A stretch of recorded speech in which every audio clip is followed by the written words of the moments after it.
अकरम साहब, आप हुजूर की तरफ ध्यान करके इधर मुंह करके दुआएं मांगते हो, इधर क्या है? जरा आओ ना मेरे पास, मुझे ये बताओ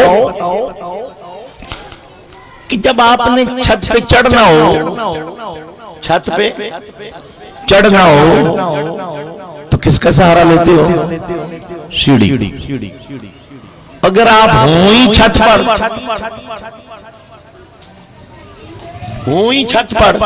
तो फिर तो सीढ़ी की जरूरत नहीं है ना, आप तो पहले ही पहुंचे हुए हैं।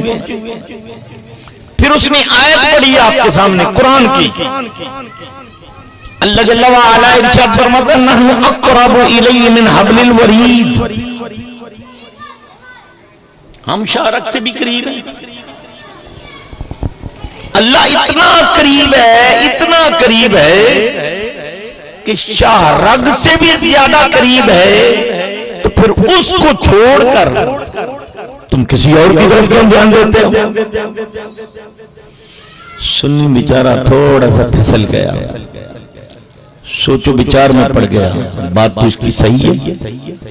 मैं अल्लाह जो मेरे करीब है उसको छोड़कर मैं किसी और की तरफ क्यों जाऊं? अब इस सवाल का जवाब फिलफौर हर सुन्नी को तो नहीं आता। वो कहेगा चलो ठीक है जी, मैं इधर ही मुंह कर लेता हूं। अरे बंदा ये खुदा, उस जालिम से ये पूछ, अगर तूने सब कुछ पढ़ा हुआ है, जिसने ये कुरान नाजिल किया है, उस कुरान नाजिल करने वाले ने कुरान मजीद में इतना हुक्म दिया, अकीमुस सलाह, नमाज कायम करो। अल्लाह ने अल्लाह का हुक्म अल्लाह की तरफ से हुजूर ने अल्लाह का हुक्म सहाबा को सुना दिया। फरमाया मेरे सहाबियों, अल्लाह ने हुक्म दिया अकीमुस सलाह, नमाज कायम करो। अब मुझे बताइए, सहाबाई किराम अफजल हैं कि हम? बोलो सहाबा अफजल हैं। तो जितना सहाबाई किराम की शहरत के करीब अल्लाह था, हमारे तो उतना नहीं है, क्योंकि वालमू अन्नल्लाह मअल मुत्तकीन के तहत फरमाया जो तकवा में जितना आगे होगा अल्लाह उसके उतने ज्यादा करीब होगा। तो सहाबाई किराम के पास था कि नहीं?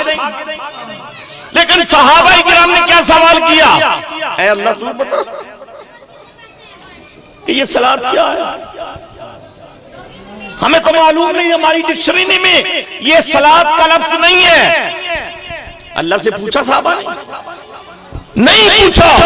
हुजूर की बारगाह में आए, अर्ज किया या रसूल अल्लाह, वो जो शाहरग से हमारे करीब है उसे हुक्म तो दिया है, मगर हुक्म खोल कर क्यों नहीं दिया?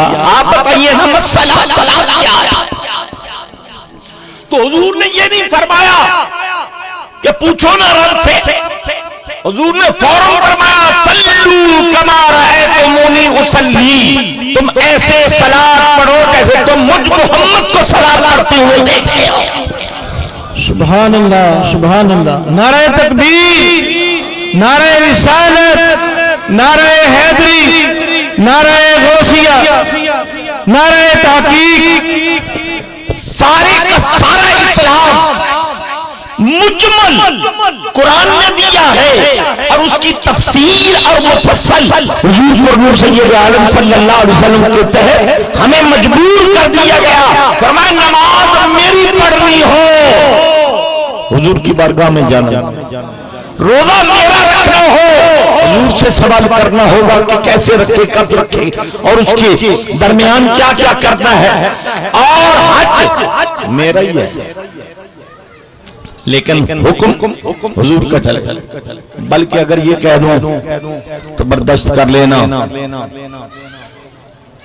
बहुत सारी ऐसी जगहें आपको इस्लाम के अंदर मिलेंगी कि अल्लाह जल्ला व अला ने एक हुक्म दिया है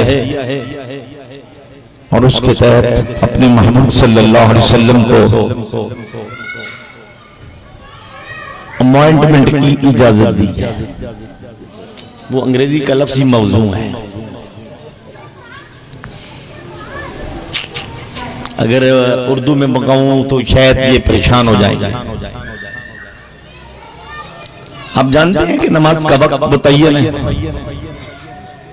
इन्ना सलाता कानत अलल मुमिनीना किताबन मौकूता। हर मोमिन जानता है कि नमाज का वक्त मुतय्यन है, मुकर्रर है।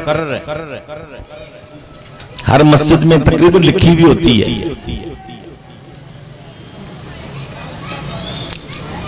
5 नमाजें हैं, 5 के लिए 5 औकात। जोर की असर के वक्त में नहीं पढ़ी जा सकती, असर की जोर के वक्त में नहीं पढ़ी जा सकती, मगरिब की ईशा के वक्त में नहीं पढ़ी जाएगी, ईशा की मगरिब में नहीं पढ़ी जाएगी। ऐसा ही है। कानून ये रब का बनाया हुआ है, लेकिन मुत्तफक अलैह हदीस है।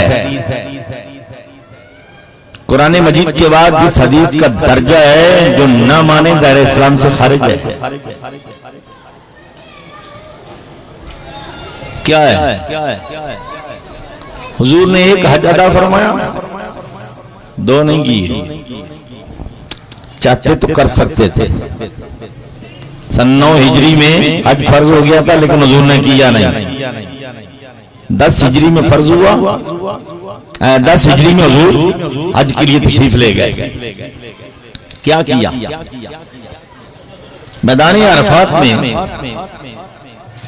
जोर की नमाज अदा करने के बाद अभी सलाम फेरा ही था, फरमाया प्यारे बिलाल असर की तकबीर पढ़ो।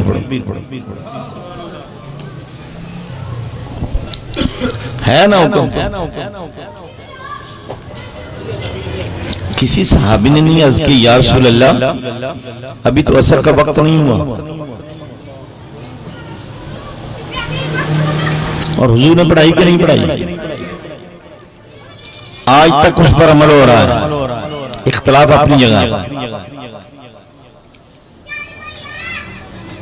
जब मगरिब का वक्त हुआ, सहाबा इकराम ने अर्ज की, या रसूल अल्लाह मगरिब का वक्त हुआ, चाहता है अजान पढ़े।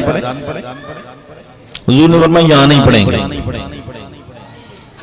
मुज़दलिफा जाके पढ़ेंगे। मुज़दलिफा जाते जाते मगरिब का वक्त गुजर जाता है। जो हाजी गए हैं उन्हें मालूम है,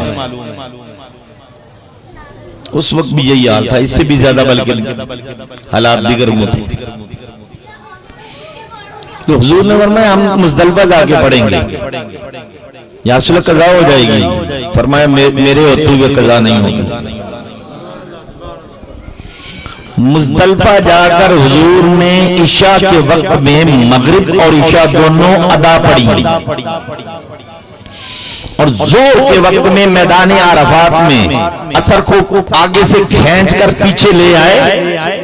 जोर के वक्त में वो भी अदा पड़ी और मगरिब भी अदा पढ़वाई। तो ऐसा क्यों किया? कुल कायनात के मुसलमानों को इकट्ठा करके हुजूर जाते जाते हुए बता गए, लोगों अगर ईमान बचाना है तो यूं बचेगा, उन्हें जाना उन्हें माना, न रखा गैर से काम, लिल्लाहिल हम्द में दुनिया से मुसलमान गया। सुभान अल्लाह, सुभान अल्लाह। यही तो अकीदा आला हज़रत अज़ीमुल बरकत सारी जिंदगी हमें पढ़ाते चले गए, यही सिखाते रहे लोगों अपना ईमान बचाना है तो हुजूर से अपना ताल्लुक बड़ा गहरा रखो। बाप जाता है तो जाए, औलाद जाती है तो जाए, अज़वाज जाती है तो जाए, कबीला जाता है तो जाए, लेकिन अपने नबी से ताल्लुक ना कमजोर होने पाए। आज हम सब जिसको देखो वो कहेगा ला इलाहा इल्लल्लाह मुहम्मद रसूलुल्लाह, मुझसे ज्यादा किसी को कलिमा आता ही नहीं है। कलिमा पढ़ने का नाम ईमान नहीं है, ये सिर्फ इकरार है आपका। दौलत ईमान किसी और शय का नाम है, उसको तोलिए जरा। मैं आपके सामने कुरान मजीद की एक आयत रखता हूं। अल्लाह जल्ला व अला ने इरशाद फरमाया, ला तजिदु कौमन युमिनूना बिल्लाहि वल यौमिल आखिर युवाद्दूना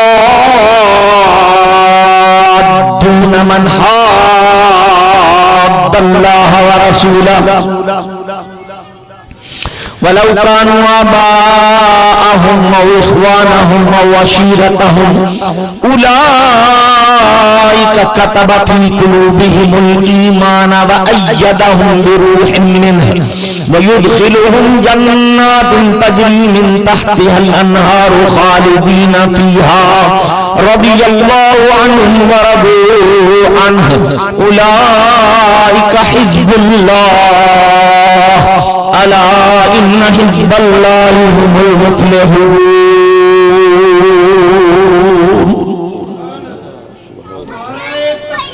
अल्लाहु अकबर। या रसूल अल्लाह सल्लल्लाहु अलैहि वसल्लम, या रसूल अल्लाह सल्लल्लाहु अलैहि वसल्लम, हक चाहिए, या अली, या गौसियाल, जिंदाबाद जिंदाबाद। हम सब ना आज की इस महफिल में अपने आप को इस आयत करीमा की तकड़ी में तोड़ कर जाएं।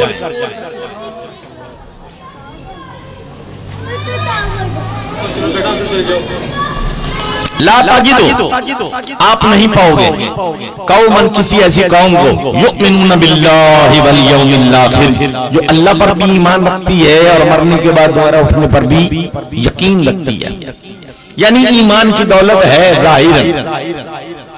युवादूना, दौलत ईमान रखने वाला फिर मोहब्बत करे किससे? मन हादल्लाह व रसूला, जो अल्लाह के रसूल से टकराए, मुखालफत करे।